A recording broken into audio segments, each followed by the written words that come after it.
Hello, everybody. Welcome to the Bad Guitarist Podcast, episode number 64. My name is Andrew. And my name is Kat. And we're back after taking a week off. So, it was just 1 week. It was just 1 week. We're on episode 64 now. Okay. If you're new to the show or if you're returning, just a quick reminder, we're a weekly, except for last week, gear news show. So this being a Black Friday episode, even though this comes out a couple days after Black Friday. But we're going to talk about the things that were out. Yeah, we missed last week, and there were a lot of new releases last week. So we're not going to catch up to everything that came out between last week and this week. We're going to highlight on some of the big ones. Okay. And I think a lot of the sales are still going. I know everyone's probably seen, a bunch of the other guitar gear channels talking about all the different deals. I know Phil McKnight did a big one where he broke down like a whole list of stuff off Sweetwater. Nice. So we're not gonna go through like every single deal. A couple weeks back we did talk about some of the early ones, but we're gonna talk about some of the stuff that's still going on. It looks like a lot of companies are doing deals through the end of the month. Some are doing deals through the end of the year. So I think JHS is one of them that's doing like 25% off through the rest of the year. I could be wrong. I could be wrong on that, but I know there are a handful of companies that are doing deals through the rest of the year. Okay. So we could just jump right in if you want. Yeah, what do you got? Sorry, I had to get the mouse. So this is the Epiphone Mike Dirnt Grabber G3 bass. Okay. I believe this was a last week release, but it's one that I wanted to grab for this week's show. Okay. So it's an Epiphone.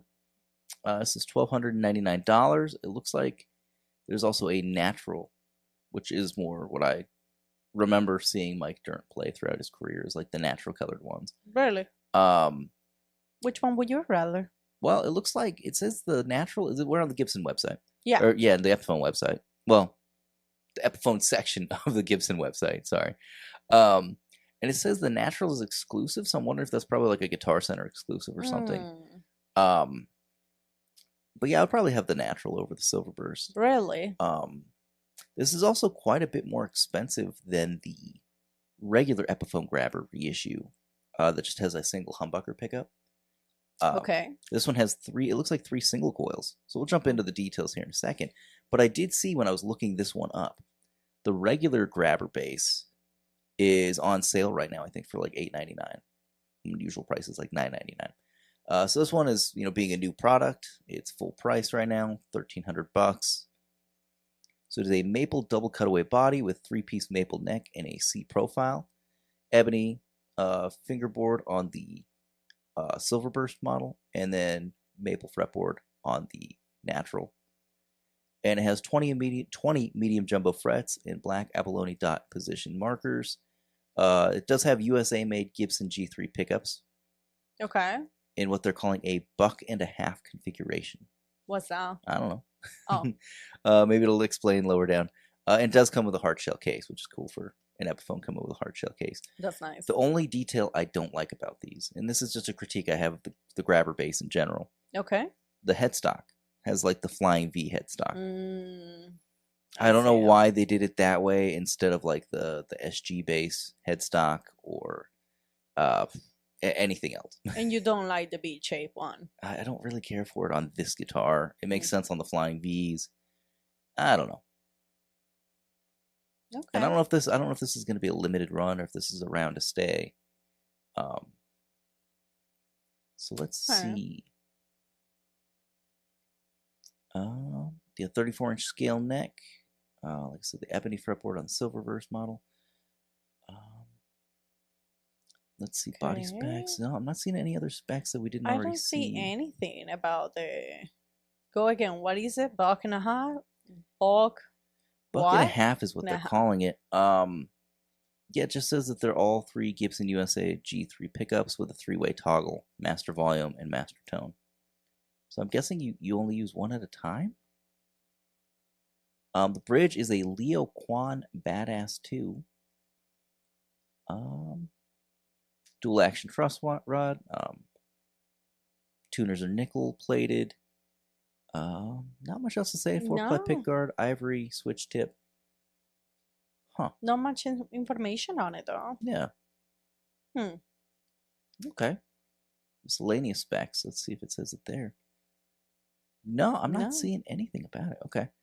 Anyway, so that's that one. Like I said, I'm not seeing where on the website here where you buy the exclusive natural. It says that one's out of stock on here. So I don't know. I think it's cool though overall. Mike Dern has had signature basses before. I believe he has a Fender Precision bass. It's like the Telecaster style bass. Okay. But yeah, I mean those are like the main ones he's known for throughout his career: the Grabber and the Telecaster bass. Nice. Yep. Moving on. This was the big one that was hyped up for a while. Well, not for a while, it was at least for a week or two. Yeah. The JHS Kilt 10-year anniversary model. So it's a modified version of the original Kilt. It is supposed to have, well, not the original, but the V2 Kilt. It's $249. It's $249, but you can get it on sale. Okay. It is part of their Black Friday sale, so 25% off. Okay. So I believe you're paying $199 for this. Okay. What does it have different from the original version, though? More volume, and there is a more usable range of the gain. So in the release video, Josh said that the original V2 of the Kilt, well, V1 and V2, that the gain, you could use it as a lower gain overdrive, between like 1 and 25% on the gain knob, but it wasn't very good. Oh. It was mostly meant to be a higher gain thing, but you do have to, it's a knob, so you have to have the full sweep when you're, installing a potentiometer on there. So just by default, there was like a very unusable lower gain setting. So they improved the gain staging. They changed out some components throughout and everything.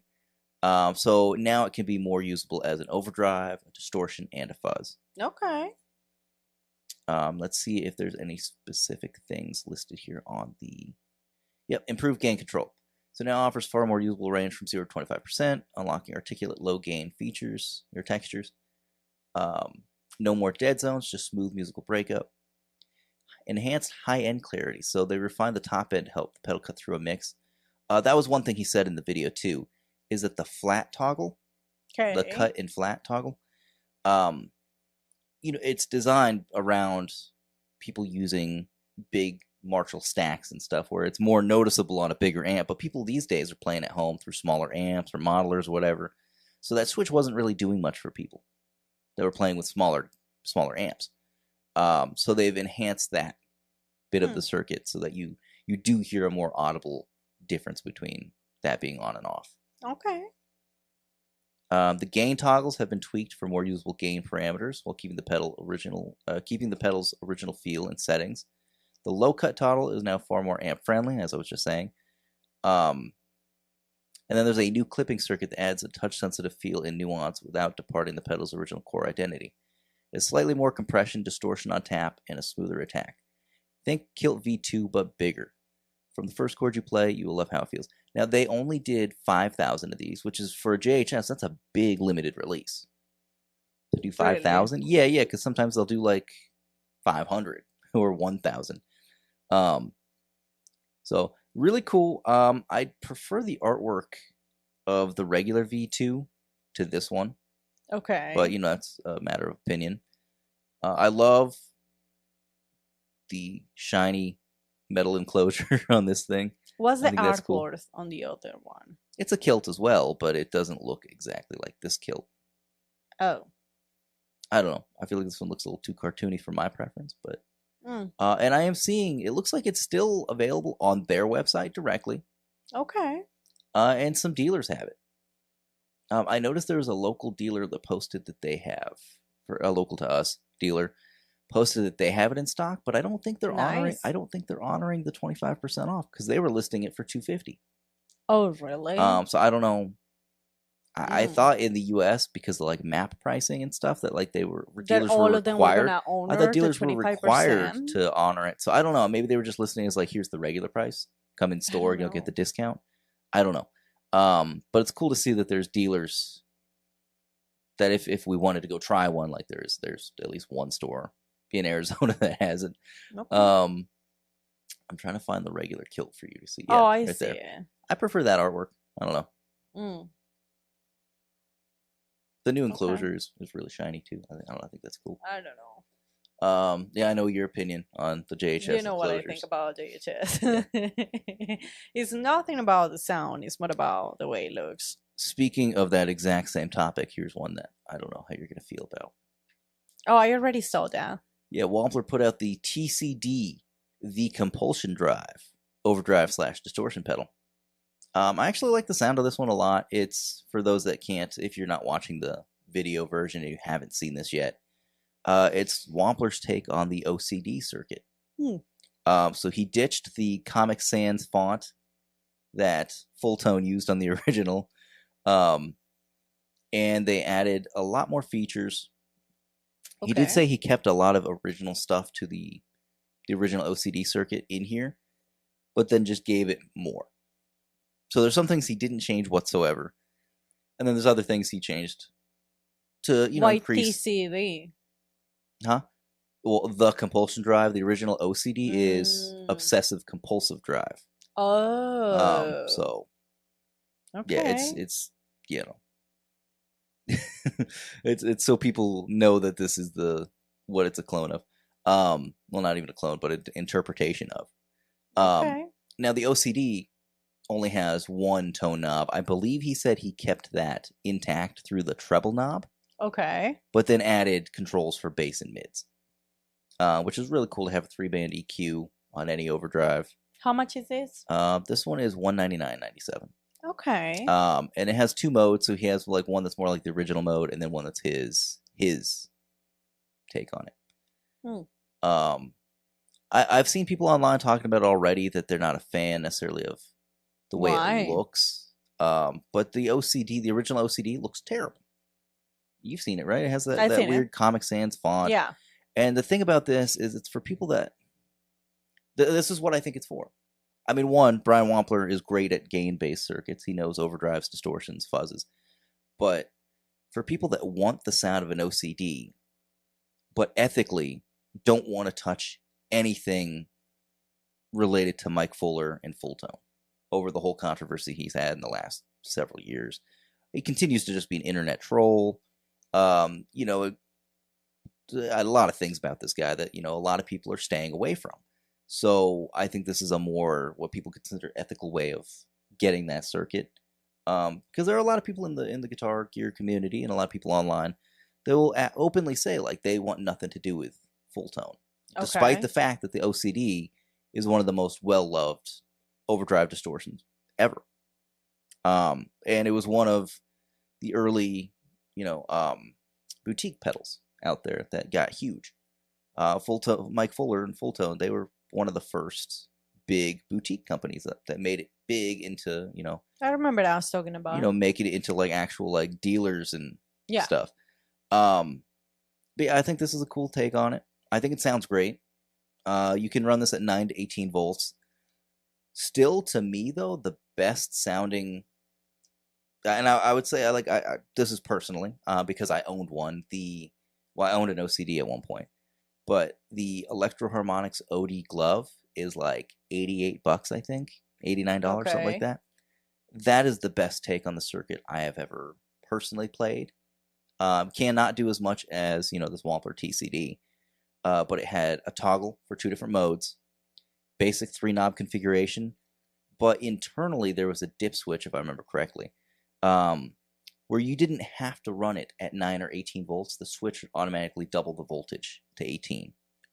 And when you're running at 18, you get higher headroom, so it's more clean before it starts to break up. I don't know why anybody would ever want to run one of these at 9 volts if you have the option of 18.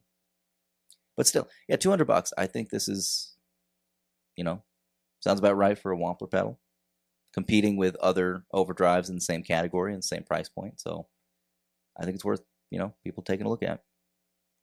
Okay.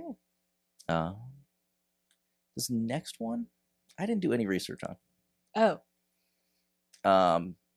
Jeez. I was told about this one, that it came out. That's expensive. Fractal has a new AM4. Now, I think earlier this year or last year they put out like the VP4.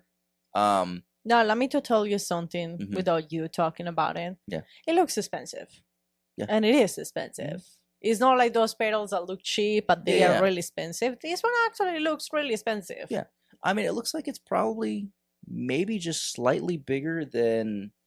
Let me see if I can see it from here. The HX Stomp that's on my board. Okay. Because the HX Stomp has 3 foot switches. This one has 4 foot switches. Okay. But it looks like a very similar layout to the HX Stomp, to be honest. For being a competing $699. product. $699, which is also very competitive with the HX Stomp and other units like Quad Cortex and stuff that have models at this price point. Okay. So I don't know anything about this. Okay. We're gonna find out about it together. Let's rate it. What is it? Let's see. The AM4 amp modeler brings the core sound technology of Fractal Audio's top-tier processors to the most portable unit yet. Built on the same industry-leading amp modeling algorithms found in the AXFX 3, it delivers authentic tube tone and feel, advanced speaker cab sims, and world-class effects in a rugged pedalboard-friendly design. With pro in and outs, 4 channels per preset, gapless switching, and free AM4 edit software, it's a powerful platform for your stage, studio, and everyday playing. Okay. It's their best modeling engine to date. Speaker simulation integrated directly in the amp block. The cab section features 45 plus Dynacab models in real-time visual mic positioning. Effects library, suite of stop acts and studio effects powered by the same algorithms as the AXFX 3, including 80 plus drive models, 75 reverbs, or 75 plus reverbs, dozens of delays, and 150 types of other effects across modulation, dynamic filters, wah, EQ, etc. Okay. You got presets, scenes, and channels. USB audio 4x4 interface, pro in and out connectivity, foot control. It's made out of a rugged steel enclosure designed for portable friendly or pedalboard friendly standalone and desktop use. And of course, it comes with the software that we're talking about and free firmware updates. So this guy, it's $699, but I've seen a lot of other gear channels talking about this lately. That the modelers that are out these days, like, we're at the point finally where like these things are just as good sounding as the real things, and if not even better than the real things. Like, a Fender Twin Reverb sounds great on its own, but like if you can model that but then make improvements that maybe some features where the tube amp itself is actually lacking in certain frequencies or whatever, these things are perfect for.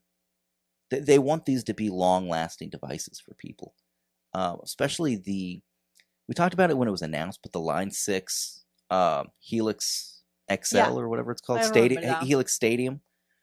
That thing finally is shipping out for everyone that had like pre-orders. Yeah, so people are getting them now, and they're saying like this is going to be like this. We're in the future now. And it wasn't until this year that I really came around to the idea of the modeling and stuff. And I have a basic one. I've got the HX Stomp, been around for years at this point. I don't think I'll ever feel the need to step into something bigger, like the Stadium. Whatever, but those are supposed to have full capability of, because I don't want to go too in depth because we've talked about it before on the show, but it's supposed to be able to like play your backing tracks and be an all-purpose thing to replace like your laptop on the stage and stuff, and like have all like your samples and trigger hits and stuff like programmed into it. They don't have that technology yet. They've promised it for the people that have bought the Stadium, but they're working on getting that launched into the next firmware update. So like something like that is supposed to be like an all-in-one, all you need for the rest of your days playing. And these companies that keep offering updates and stuff, so like you can have one of these for years and continue to get updates, like firmware and stuff. So that's pretty cool. Nice. Now I like the HX Stomp, but I don't use like a fraction of what it can do. I use it for really basic needs. But I have found that I really enjoy the amp models in there. Okay. Running into my Roland JC22, because that thing has such like a flat response on its own that just plugging directly into the front of this thing with the HX Stomp, I can get realistic sounds of all these different like high-end amps and stuff. And when I'm not using that, I have my tube amp over on the other side, but like Yeah, I don't know. People don't really need tube amps anymore. I don't know. Okay. I'm not abandoning real amps, but I'm just saying, like, it's not necessary. I do want the amp. Oh, the little Marshall, one. Oh my Micro. God. What was it called? The Micro I Beetle. don't play, but I want Okay, it. so Just to put it on the living room. It's so cute. over on the Working Class Music channel. Okay. They talk about it? Yeah. That's I don't know if you know Kat, but like Working Class Music, that's Jason May's group that he does reviews and demos and stuff with, and they have I seen it. podcast and stuff. Well, I don't know if it's necessarily a podcast, but they sit around and talk about stuff. It's pretty much like a podcast, but on YouTube. But I actually don't know if they have like an audio version. I mostly check them out for their gear demos, and it's cool to get like 3-4 different people's perspectives all in one video on the same piece of gear. And they did one this past week on the Micro Beetle. What did they say? They all really enjoyed it. They did say as a practice amp. They're not saying, oh, this is a wonderful all-purpose, this is the only amp you need kind of thing. But they all got great sounds out of it with their different playing styles, and yeah, the reverb built into it sounds good. It's digital. It's a fully digital solid-state amp, but like, yeah, they all said great things about it, and it sounded good. Everything that they were playing sounded good. It looks so cute. Yeah. I'm just going in for the looks. But I think that thing's really like, what, $400 or something? I don't even know. I already forgot. But I know you were excited about it too. So I thought it was cool. Okay. Okay, give me 1 second here before I find the next one. All right, so going back to our Black Friday releases. Okay. Now, this is a big year for Death by Audio. I think they've put out a handful of pedals this year. I feel like we talk about them like every other week. I don't know why. They put out their Black Friday blacked out pedal with reverb. They're part of that whole group this year. And that one sold out like the same day. That was the first one to sell out. Let me see, which one is it? I don't have it up on here. Oh. I'm trying to remember. It was like the Infinity Verb. So they put out that one, but then I think it was on Black Friday. They put out 3 pedals. Like a new pedal. 3 new pedals. New pedals. In this small format. Okay. Top-mounted jacks. This is the one I'm the most excited about right here. Okay. The Dream Station. What's that about? So the Dream Station is like 2 Death by Audio pedals in one. It's an instant mood creator blending DBA-style reverb and delay to plunge your signal into a vivid fantasy hallucination. 3 filter settings let you radically shape the tone and character of the effects, opening up a myriad of soundscapes at your fingertips and exploding your sound into the super wide stereo. Okay. It's how much? $250. I believe all 3 of these are $250, but we'll find out here for sure in a second. Okay. And all their pedals are so good looking. They do. So details. Shimmering lush pads to wild slapback insanity, ping pong comb filtering, and swirling atmospherics, the Dream Station delivers full palette of sonic reflection for bending reality and dreams alike. In this compact package, you get the combination of you can create any combination echo and reverb with the Dream Station's easy-to-use interface. So key features. Reverb and delay combines 2 classic ambient effects in one package. Reverb blends slight air into a crushing wall. Full stereo operation. Perfect in any place. Just the frequencies you need. Let's see what the controls are, though. Right. Just go to the controls. Yeah. So the mode switch selects between bright, full, and dark filter settings. So bright is low frequencies are filtered out for a splashy, airy tape sound. Okay. Full is a complete natural tone for a clean digital sound. And dark, high frequencies are filtered out, creating a warm analog style sound. Mix controls balances between 100% dry and 100% wet signals.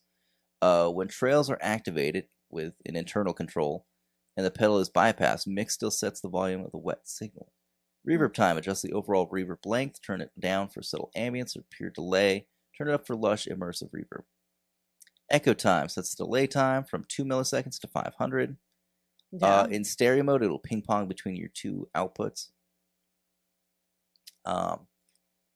Echo feedback controls the feedback delay.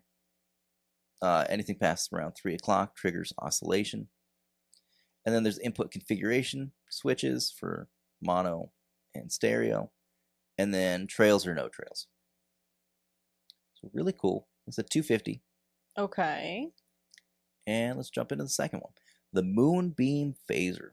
So they had kind of the same theme, huh? Yeah, it's a series that they dropped all three of these Okay. together. So also 250. This one's really cool because down at the bottom, I don't know if you see this above the foot switch. Sorry for the people listening to the audio version. Sorry. What is that? This thing lights up down at the bottom. This whole strip Oh, it lights lights up? hmm Oh, nice. It's really cool. So your controls are frequency, depth, and then there's this I don't know what they call this switch, like the moon phase, like the phases of the moon. Let's see real quick.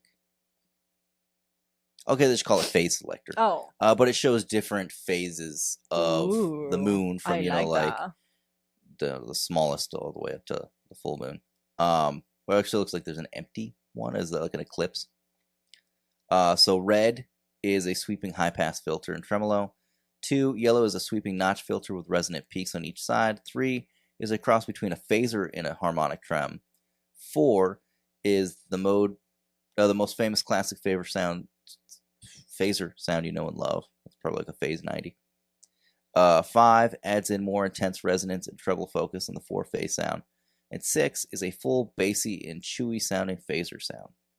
Now, I don't usually like phasers, but like listening to the demo, the 1 or 2 demos I heard of this one, sounded really good. And then your frequency adjusts the speed of the phaser's movement, ranges from ultra slow, 0.006 hertz, harmonic drifts to lightning fast 130 hertz. Depth is just the intensity or character of the phaser. And then same deal, it looks like you can set this to inputs with mono or stereo. Okay. And then the last one in the series is, actually, I am excited about this one too. I think this one's really cool. You said you were excited about the older one, well, then the older one. This is the only one of the 3 where like the $250 price tag is a little bit like to me, but like it's fair. It makes sense. They're being consistent amongst the whole series. But the reason this one stands out to me is this is called the Treble Overload. Okay.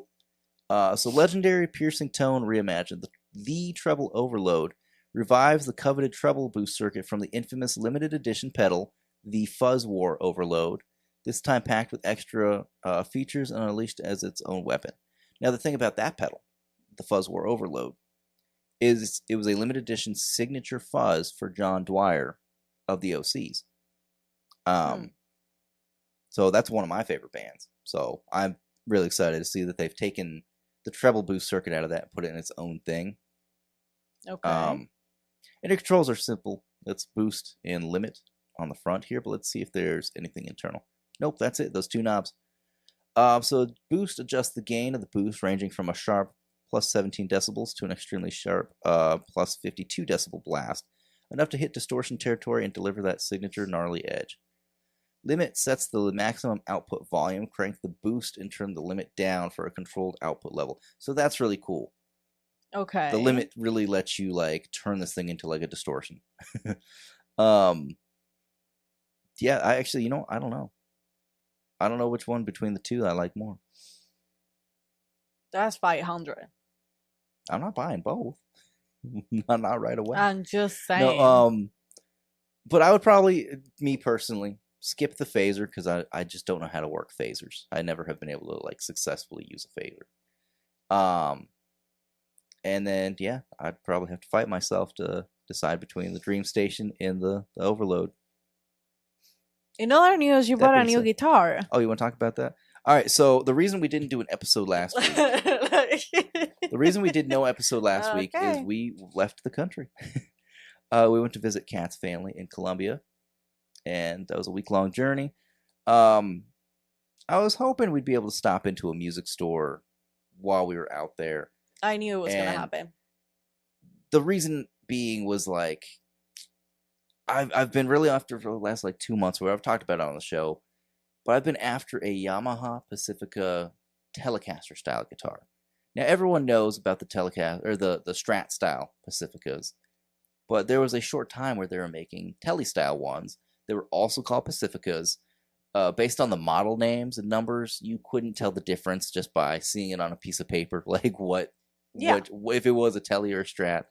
And it seems like there's not very good records kept about those models, but they were not very popular in the U.S. Not a whole lot of them, it seems like, made it to the U.S.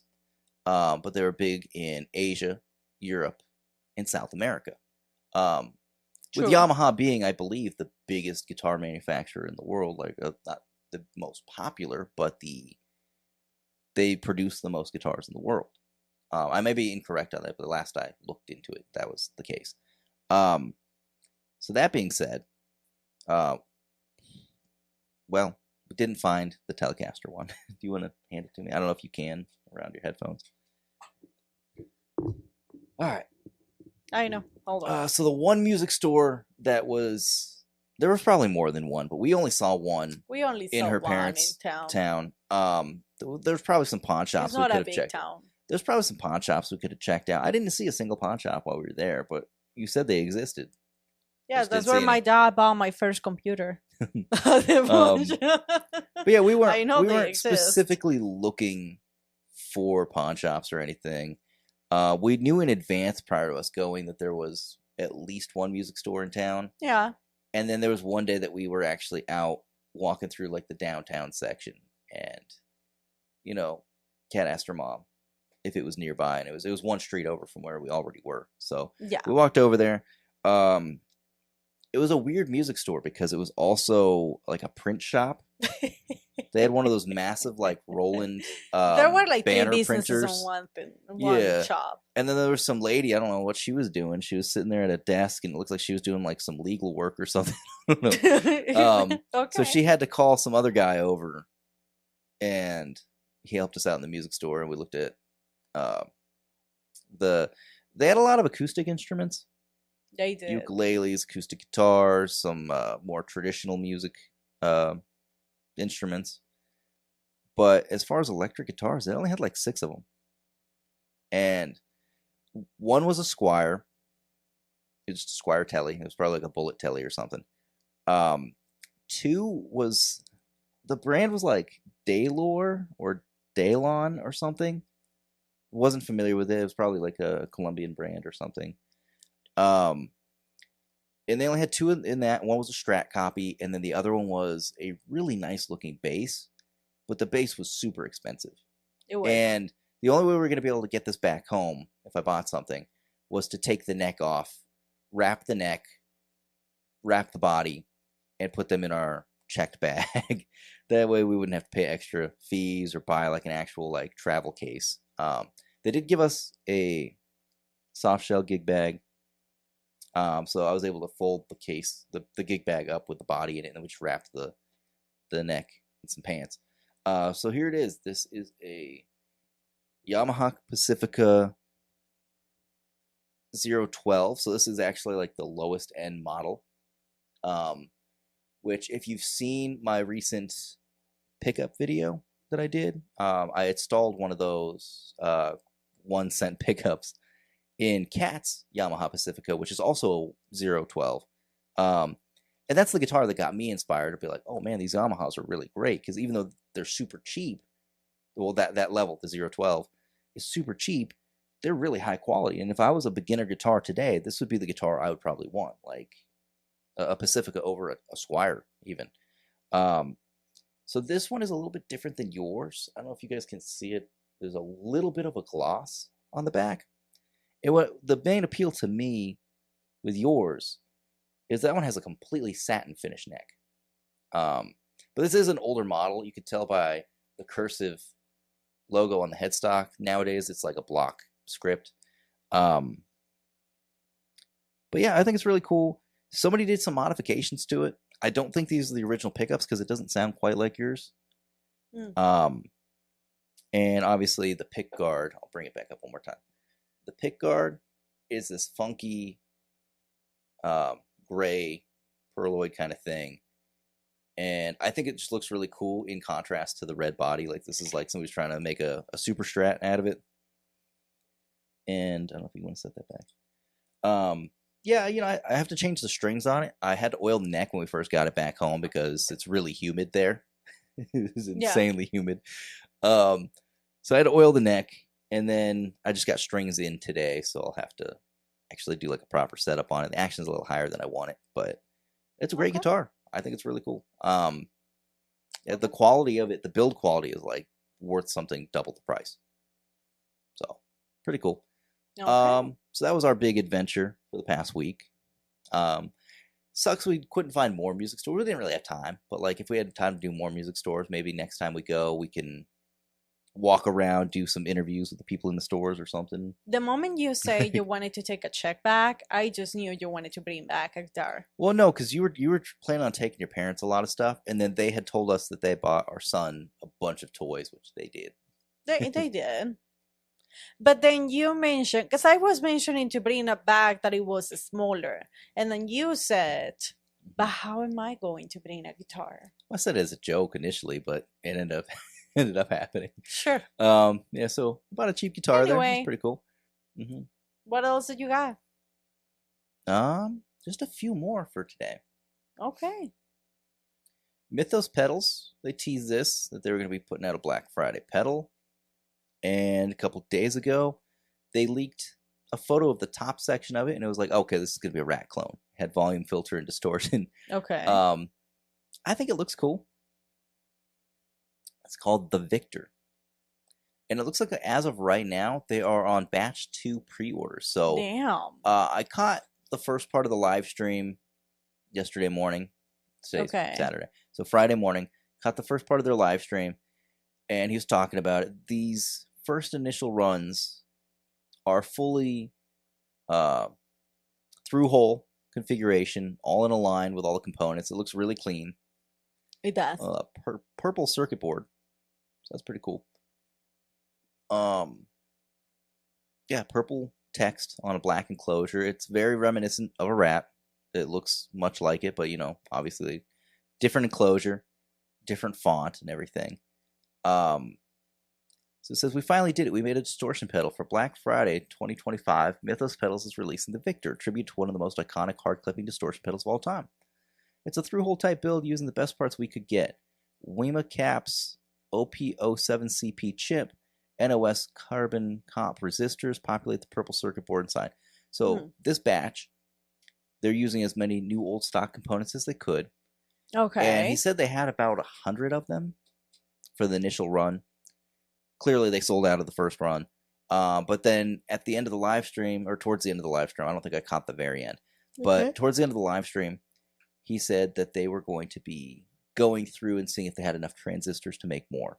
Oh. So, looks like batch 2 pre-orders are almost full. Looks like they're 3/4 of the way. I see that. This pedal is $229. I don't know if I mentioned that. Now, people is going to have to wait a little bit because the first batch will ship in 1 or 2 weeks, is it? And the second batch is 4 to 6. 4 to 6. Yeah. And that's not much, but that's a little bit of a I mean, it's shorter than like a Chase Bliss pre-order or something. But it says, sonically, the Victor has improved filter and distortion control with better range and taper. The overall amount of low end has been boosted slightly, and the max distortion level has been brought down to make the pedal much more responsive and dynamic. This one is, like I said, through-hole construction with NOS parts, true bypass, which the Rat 2 is not. Volume filter distortion controls, quality top-mounted jacks, custom bent metal enclosure. And he did say, Zach did say in the live stream, this is a limited release based on the amount of components they have. But if there's enough demand, just like they did with the Big Puffed, they'll probably eventually put this into full-on production, but it's not going to be through-hole like this because that's just too complicated to make thousands of this configuration. So it'll sound exactly the same, probably, maybe slightly different, but with newer components rather than new old stock components, and they'll find a way to make it work. And sound as close to the original as possible. Now, something that I always love about Mythos is how clean those pedals look. I know. It's almost just like beautiful. It's like an insane attention to detail. I know. I know. I really like this one. I think it's really cool. Look at that back. That looks so nice. And I really thought, this was my initial thought because I do enjoy Mythos pedals. Okay. But I was like, $229 for a Rat clone. but a lot of people do rack clones. There's the DRV from 1981. There's just a whole list of so many boutique companies that, or small batch companies that they make a rack clone, and they charge more than you would pay for like an original rat, because you could buy original rats right now on Black Friday sales like $88 or something. I think usual price might be 120 these days, which is insane because I remember them being under $100 most of my life. Okay. So I think they went up a little bit in price just because of scarcity of products and all the economic stuff, inflation and whatnot. But I don't know. I think this one's really cool, and I wasn't completely sold on like, I wouldn't buy a rat clone for more than price of a rat, which that's just me personally. I said that to you yesterday. I remember that conversation. And then this evening, checked out the actual demo clip that or the demo video that Zach put out, and that thing sounds really good. Really? I think it's probably, I would say, the best sounding rat I've ever heard. So really cool. $229. You guys have a very short amount of time to get on this pre-order list. Yep. This one I'm gonna skip till the end. Why? Because I haven't found everything for it yet. Oh. Because it's like a bunch of different instruments, I guess. So Walrus Audio always puts out their Black Friday special colorway. Yeah. And usually it's something cool. Sometimes it's flowers. Sometimes it's astronauts or something. I don't remember what it is every year. It's always something different every year. Something for Black Friday. They had the one year where I think it was like leather bound enclosures or something. This time, they only did it for the Canvas series. Okay. And they're calling this the limited edition Harvest series. So the Canvas series is usually black with white text, and then like their color scheme, like rainbow thing. I don't know what you call that. But these are white, different font. And to me, it just looks strange. Now, I do have a question. Is the price reduced for what it is always? If you're seeing any reduced prices right here, it's because all regularly stocked items are 20% off as well. Oh. So I don't know if this series is also on sale. Mm. So I was wondering that. I don't think so. I think my Canvas tuner, the regular one, was $148.99. I don't know. I'm not really familiar with the pricing on the Canvas series. Okay. But the font and the text on the white background, like it's gold font. I don't know. We talked about this earlier today.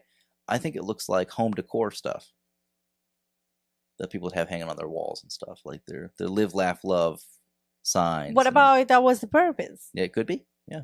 It can be. Yeah. It's not much different from what it is. Yeah, they look like pumpkin spice petals. I don't know. But yeah, look at these other deals they have since we're already on the Walrus. The Lilium multi-stage. Yeah, they're selling out of the Lilians right now. This pedal is in its final production. It will not be restocked. 119. Same thing with the Monument, I believe, if that's still around. That might have sold out. Look at that one. Get back. One? Yeah. That one, the 237. Yeah. What is that one? That's one that they did with Onyx Coffee. So it has the Onyx Coffee logo down here. From 349 to 237. That one is a nice. Yeah, that's an older series that they did maybe a year or two ago. I'm surprised any of those are still left. They still have some of the floral series from Black Friday last year in stock. Those are being blown out.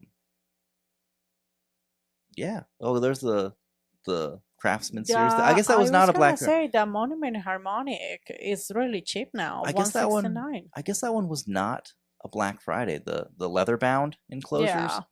But yeah, $169. That's really cheap. But then I think the regular Monument is being blown out as well right now. Really? I don't know if they're discontinuing that, because I think they came out with the Monumental, which is like the newer version of it.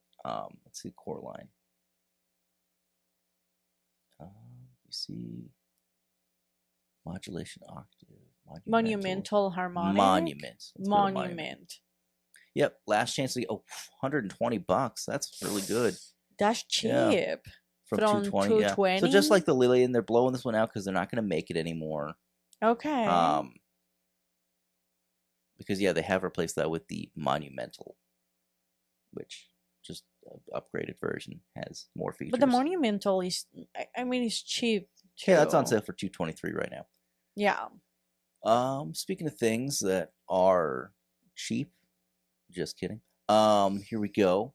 Okay. Chase Bliss, they did their Black Friday release, and it's the Mood Mark II in a Desert Friends Edition finish. It looks nice. I kind of like it. So this one is on sale from the regular $399 price to $339. Okay. So if you are into Chase Bliss, or you haven't jumped on one yet and you're looking at the Mood, you can get a special edition one. It ships within 2 weeks. 2,000 units were made. Mm-hmm. Okay. Yep. And it looks like the limited edition art was made by their art director, Eric Neifler. I don't know how to say his name. But cool. Okay. Sorry, people got a little bit of a allergy problem going on. And then these last ones, I don't know much about them yet. Okay. So Guitar Center exclusive Gibsons and Epiphones. They're calling this the Bats in Flight guitars. So it looks like there is a Gibson Les Paul, maybe like a Hummingbird, but it has bats instead, and a Flying V, and then there's an Epiphone Les Paul. So let's get into what these are. Okay.